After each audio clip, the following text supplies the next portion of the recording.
Welcome to Boss Up, Goddess. I'm Elizabeth Ann Atkins, and I interview trailblazing women who share their wisdom to help us all live bigger, better, and bolder.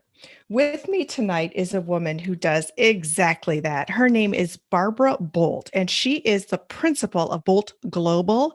She is an executive communication skills coach who's going to help you boss up in your communication skills so that when you proceed through your day, you can communicate like a boss, commanding attention, respect, and influence. Barbara, welcome. Thank you so much for having me, Elizabeth Ann. This is exciting. It's super exciting. I just think you're amazing at what you do.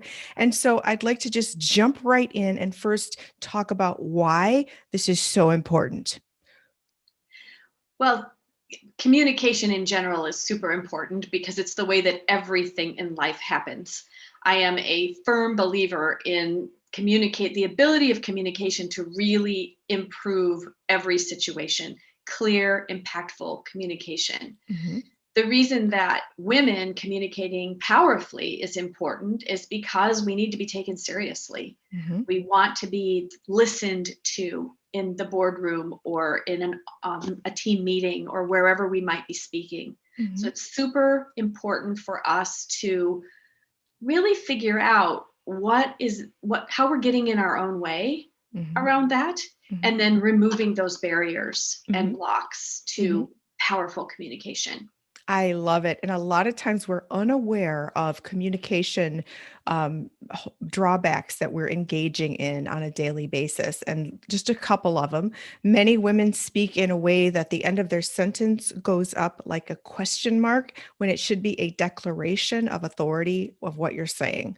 Other Right. times in conversations with men and women, we stop talking if a man or someone else in authority starts speaking.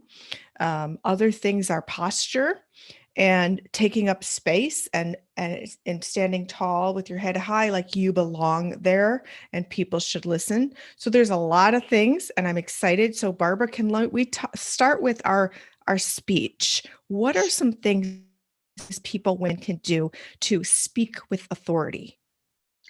So when you say speak, you're talking about voice. Am I getting that Yes. right? Yes. Yeah, there are really, really key things that we can do with our voice.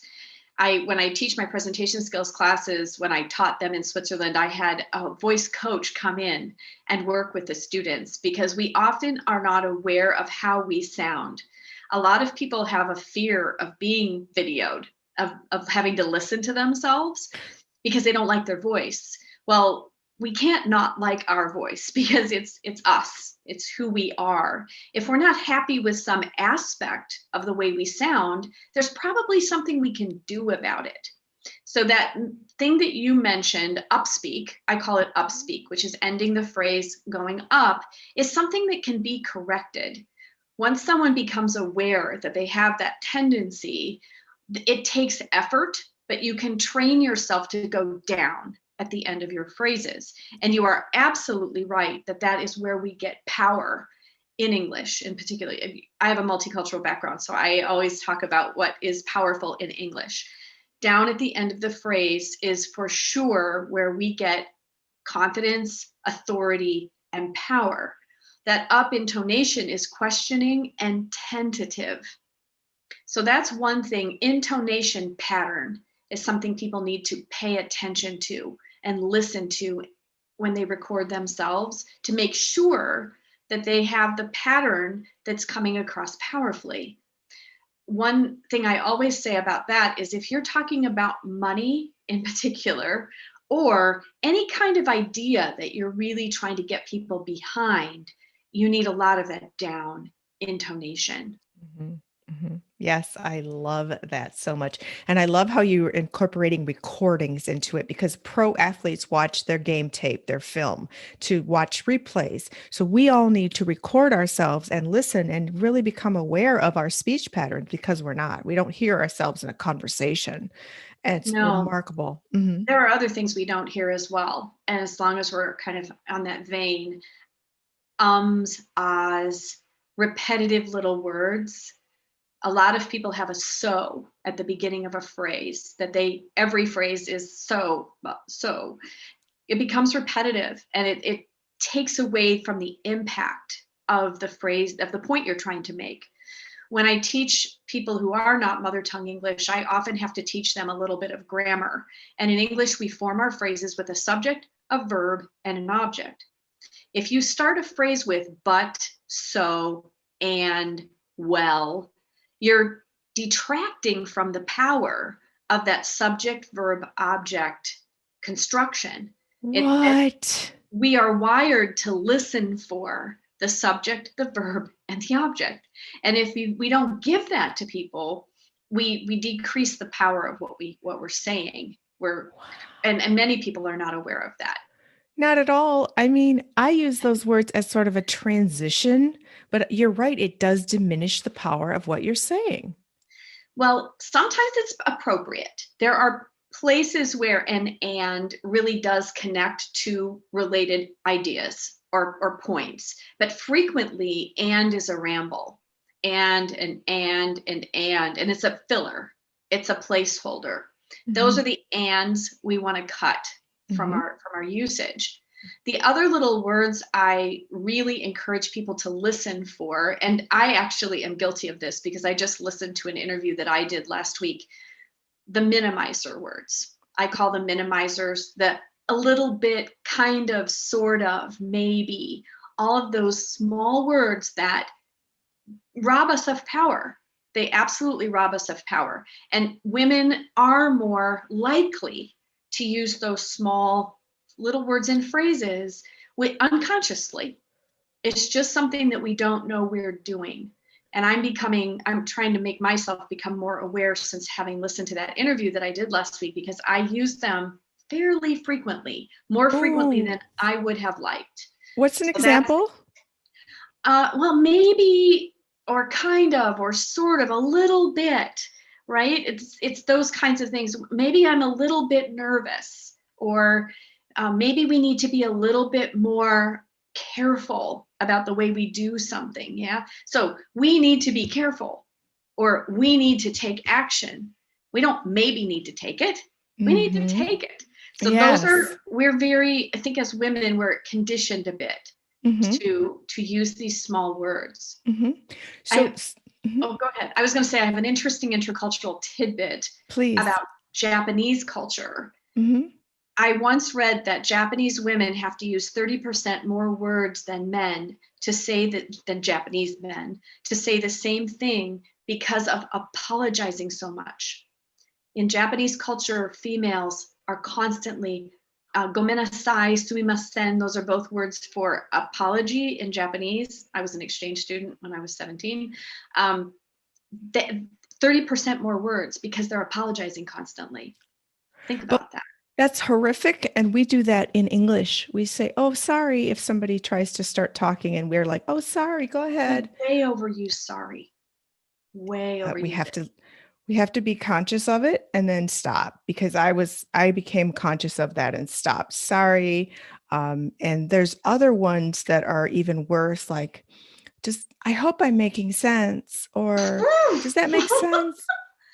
It's like, that's awful. Just declare it. I know, but again, it's this deep programming, and the goal of working with an executive trainer, coach, communications skills coach like yourself is to identify and change and find an alternative. Weed it out. And it does take effort. I've worked with a lot of people who've had to weed these things out of their usage and out of their way that they speak. And it takes some time for the brain to catch it. So what happens first is that you're like, oh, darn, I said that again, right? You catch it, but after the fact.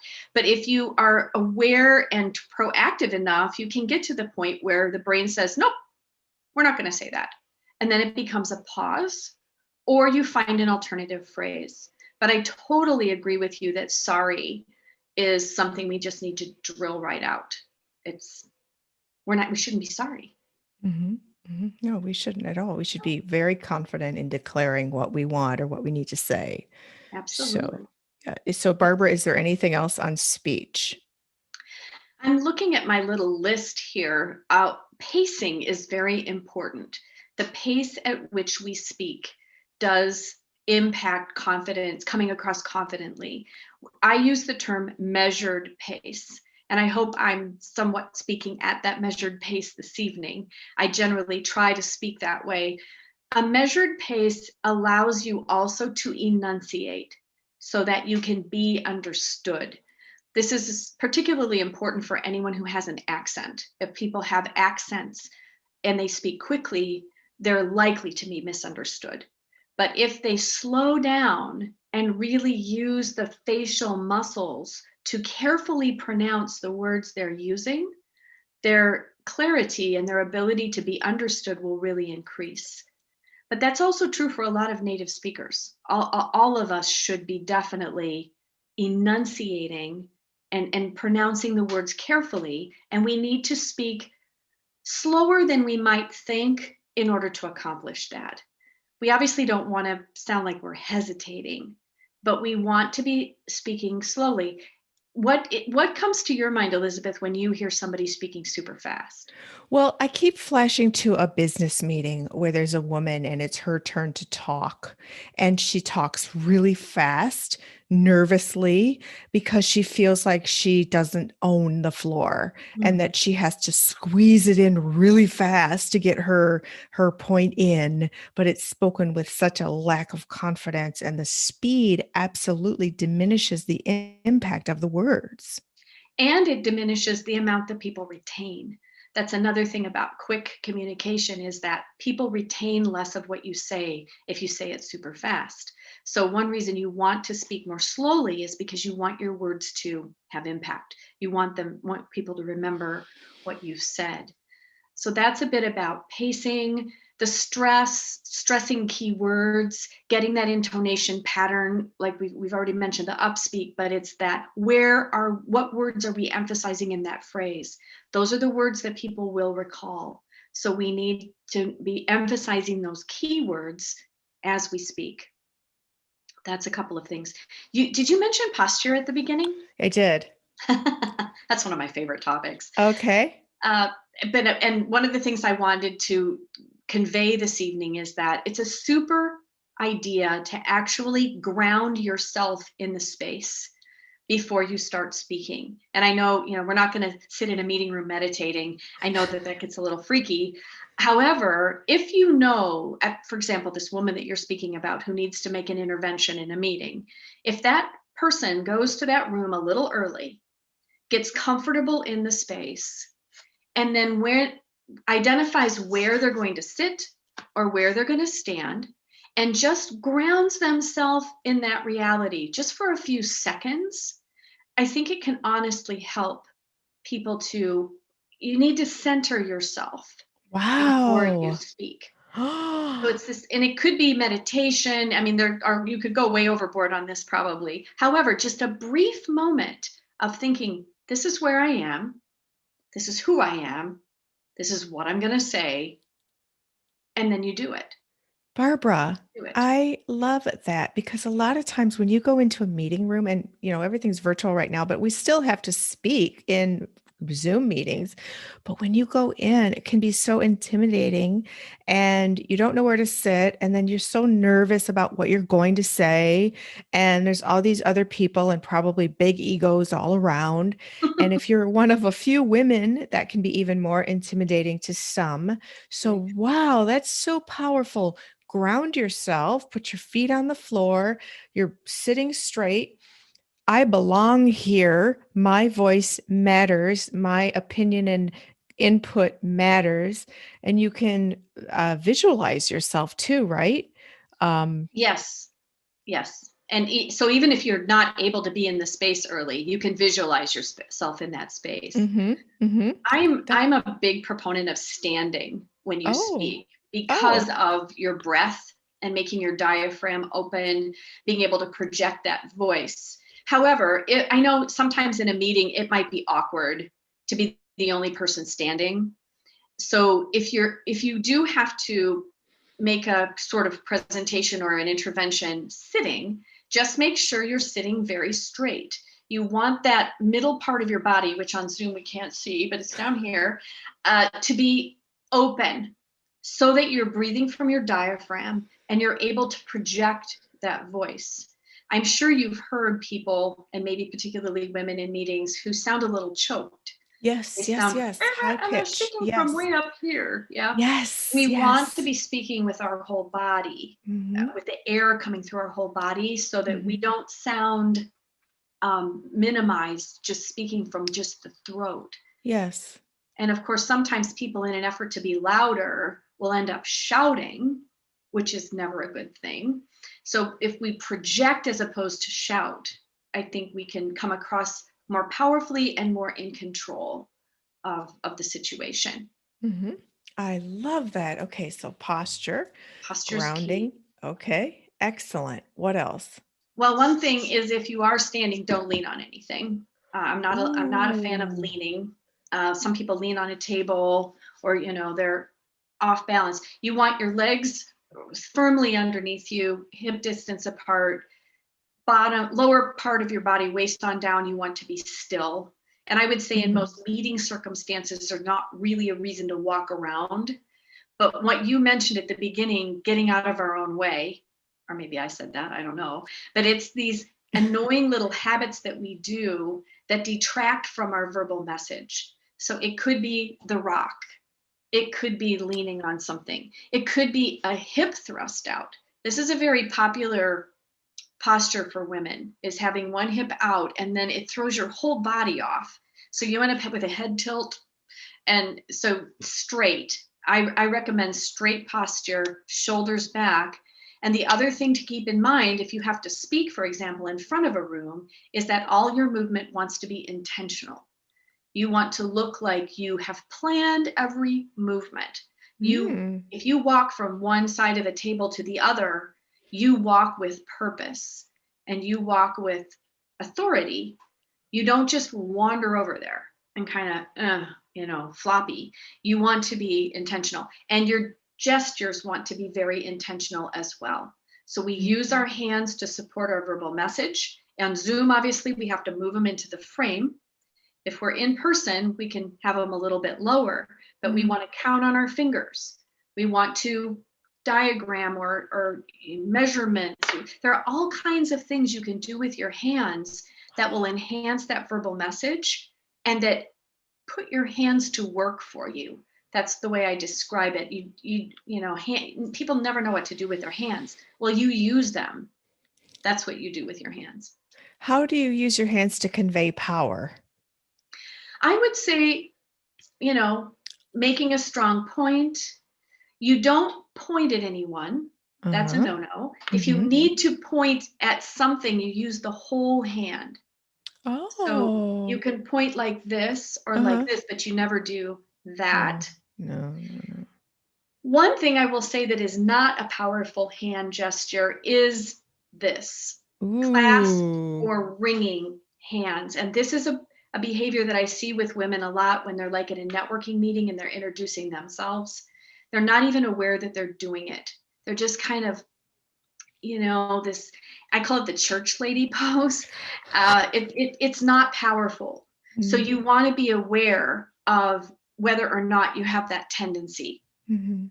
And another thing that you can do is hold something, like holding a Oh. pen, Uh-huh. you don't want it to click. That Uh-huh. is a bad one. This might click. Sometimes people have a pen in their hand that clicks and they don't even know they're clicking it. Oh my gosh, super annoying. Okay. Very annoying. However, holding on to, here's like a remote control kind of thing. It might be a slide changer. Oh, yes.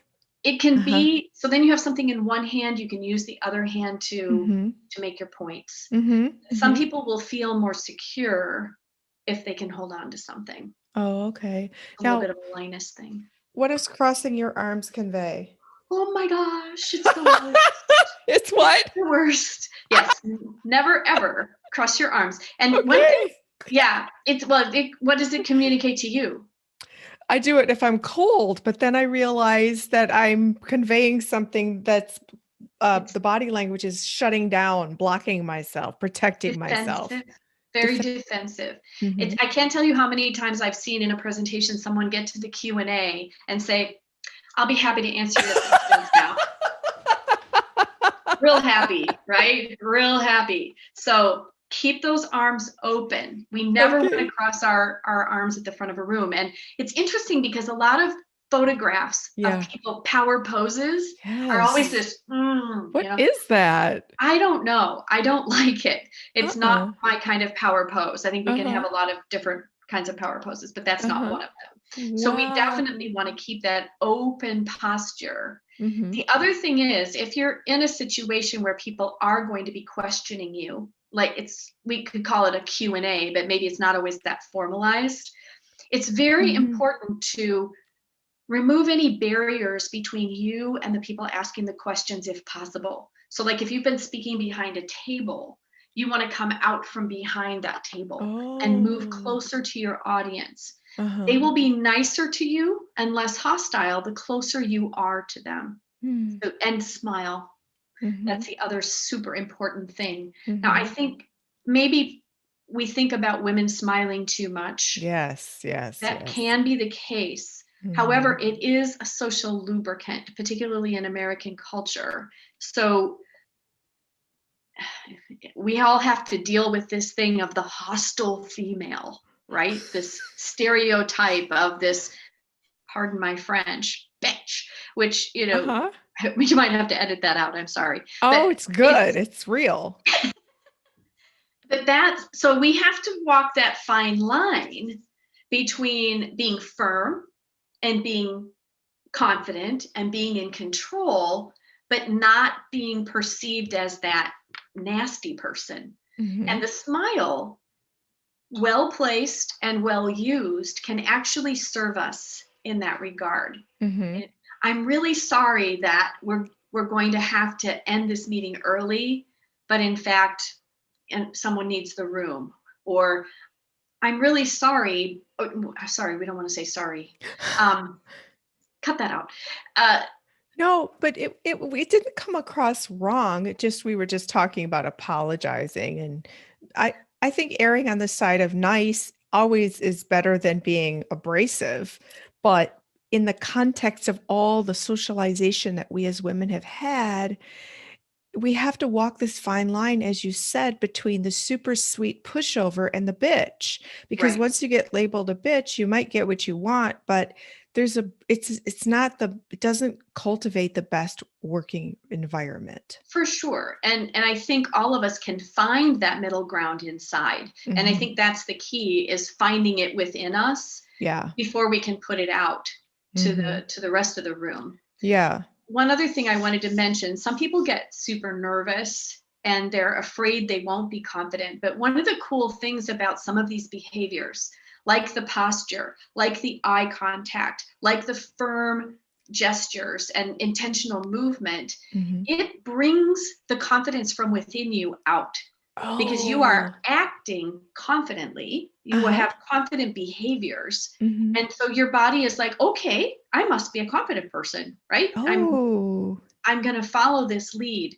So confidence is actually something you can almost build from the outside, the outside in. You can, it's that acting as if, or fake it till you make it. There's an element of truth to that. You can fake confidence and then bring yourself along to actually feel it. And I think that's an important point to make. I love it, Barbara. This is amazing. So can you talk a little bit more about eye contact? Eye contact is critical, and it's tough on Zoom, I have to say. We can't really look at one person. We can look at the camera, and we need to be looking at the camera, and we need to be facing the camera. I'm sure you've seen people who are over here when they're speaking on Zoom. Yeah. We want to be facing the camera. In a room, however, the art of good eye contact is making direct eye contact with individuals and then moving from one person to another. You don't want to necessarily go down a line if they're sitting in a line or they're around you and then you and then you. We want to sparse it up a little bit. So you look here and you look here. And of course, there's the rule of not leaving any part of the room out. You want to Mm. make sure that everyone in that room feels included. Mhm. But I think some people are nervous about making actual eye contact with individuals. And yet that's what it takes. That's Mm. what you absolutely have to do to build that rapport with your audience. Wow, that's fascinating. I love that so much. So, Barbara, when you work with people, do you work as a coach one-on-one and like assess their communication style and then critique it and then offer guidance and coach them to improve on all these points? Basically, yes. I do some group work as well, but when I do work with someone one-on-one, the first thing I want to see is a video. The first thing I want to see is a 3-minute video of them talking on any topic they want, because I want to see them kind of raw. And I don't want them to have rehearsed something really carefully. I just kind of want to see where they're at, raw and natural. I love And it. and I make them watch it too, so that Uh-huh. they then see, are there some things there they'd like to correct? What Mhm. is the number one? I usually have people pick 3 things. And then we dive in. When I work with people, sometimes it's more delivery, sometimes it's more content. When it's content, I like to get the content pretty solid before we start working on delivery, because it's very difficult to deliver well if you're not sure about what Mhm. you want to say. And that brings me to another thing that I think we should mention. If you are a woman who has to participate in a meeting, and it's an important thing you need to say, you need to rehearse that. You need to write it Oh. out. Some people will script, some people are good with an outline. You Mm-hmm. don't want to read it. So Mm-mm. if you script it, you have to back yourself off from that script and get it Mm-hmm. back to keywords so that you Mm. can deliver it naturally. But Oh. you need to practice, Mm-hmm.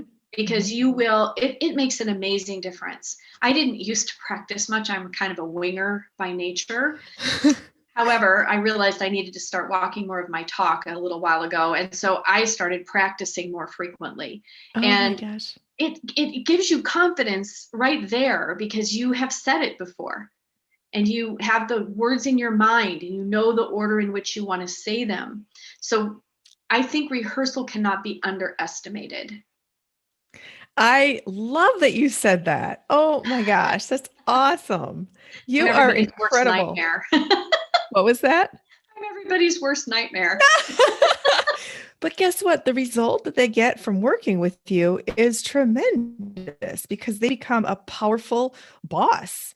And everything is all about communication. And I wanted to just ask you too, how can some of these things apply to personal relationships? Because a lot of times those can be the most difficult of expressing how you really feel to your partner or a family member or a friend. Um, Yeah, does that can all of be tough. That can be tough. I think rehearsal and practicing is one thing that can work even in those personal situations, so that you have said it before. The other thing about communication, it's a matter of perception. People perceive us in a certain way, and we need to think about, how are they perceiving me, and is it the way I need them to be perceiving me? But Mhm. part of that is related to this: people can tell what you're thinking. I taught a management course for a little while, a leadership, supervisory leadership. And one of the parts of that course that I'll never forget is that they know what you're thinking, even if you're not saying it. It's Mhm. attitude, it's body, and it's body language. It comes through in the way that we hold our body, in the way that we say things, in our eye contact, whether or not we're making really good eye contact. People will know if we're angry, if we don't respect them, if we're afraid. All of those things come through in the nonverbal. So we need to be very aware. That's why video recording is so useful. Maybe you have to present in a meeting where you're really pissed off about the way something is going. Uh-huh. It could be your team, it could be upper management, and you don't agree with something an edict that has come down. If you go into that meeting, sometimes maybe the anger is good because it gives us power. However, it's more the lack of respect thing that we really have to watch out for. Because if that comes through, we're dead in the water. we've just done ourselves a disfavor. Yes. So Yes. thinking Yes. about what we are carrying into that conversation is really critical. Mm-hmm. And can I clear the space? Mm-hmm. Can I let go of some of that anger or stroppiness? That's a word in British English. It's not coming to me in American English, but it's that idea that we're just kind of, like Oh, yeah. That an doesn't. attitude, copying an attitude. I guess that's the way we would say it in American Mm-hmm. English. Mm-hmm. Don't cop an attitude in front of a room. It's just Oh, not a good idea. But no. sometimes that attitude can shine through. It Mm-hmm. can, and then it's just stabbing us in the back.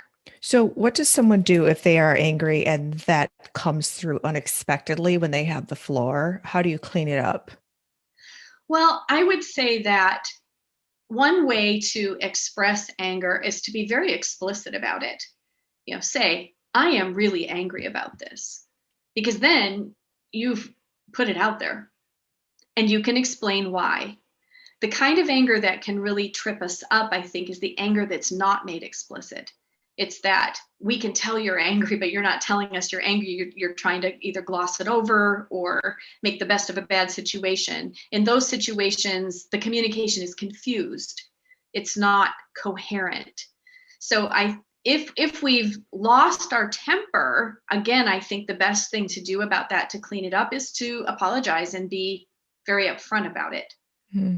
Yeah, that slipped out. It's not what I intended to say. Mm-hmm. I realized that wasn't constructive. Something of Mm-hmm. that nature would, Mm-hmm. maybe smooth that over. But the real thing you want to do is not lose your Right. cool. Right, right. Barbara, you are brilliant. I love this. I've learned so much tonight. If people want to work with you, where can they find you? Well, my website is boldtglobal.com. That's Mhm. pretty easy to find, and it does have my contact information. And I suppose that would be the easiest way to find me. I also have a LinkedIn profile. I've been posting a lot of video on LinkedIn recently, so people can get some tips there as well. Mhm. And And I'm it's pretty sure my LinkedIn has all my contact information in there. okay. And it's Boldt. It It sounds is. like It's Bolt, but it's German spelling, okay. Boldt, but you say it bold. Yes, and I'll put it here in the description box so anybody can link onto your information. Thank you. So you're welcome, Barbara. Thank you so much for sharing your brilliant, transformative guidance tonight. Well, thank you for having me. This was a real pleasure, Elizabeth Ann, and I just look forward to getting to know you better. Yeah, well, the feeling is very mutual because I think it's such an enriching exchange. You're learning from me, I'm learning from you, and we're both bossing up. So, Absolutely. We are yes. bossing up, man. Thank you, Barbara. You have a And great again, night. you two, hold on just a second, okay? Hold on. I just want to say to all of you, thank you for watching Boss Up Goddess, where I interview trailblazing women like Barbara who help us all live bigger, better, and bolder when they share their wisdom. So thank you again, Barbara. You're very welcome. It was my pleasure. And if you're getting value out of this, please do like, share, subscribe, comment. What's something that you learned tonight? And do you have any more questions for Barbara? I'd love to hear from you and we can pass them along and she'd be happy to answer them for you. And meanwhile, remember, bust up, goddess, and remember that you have the power. I'll see you next time.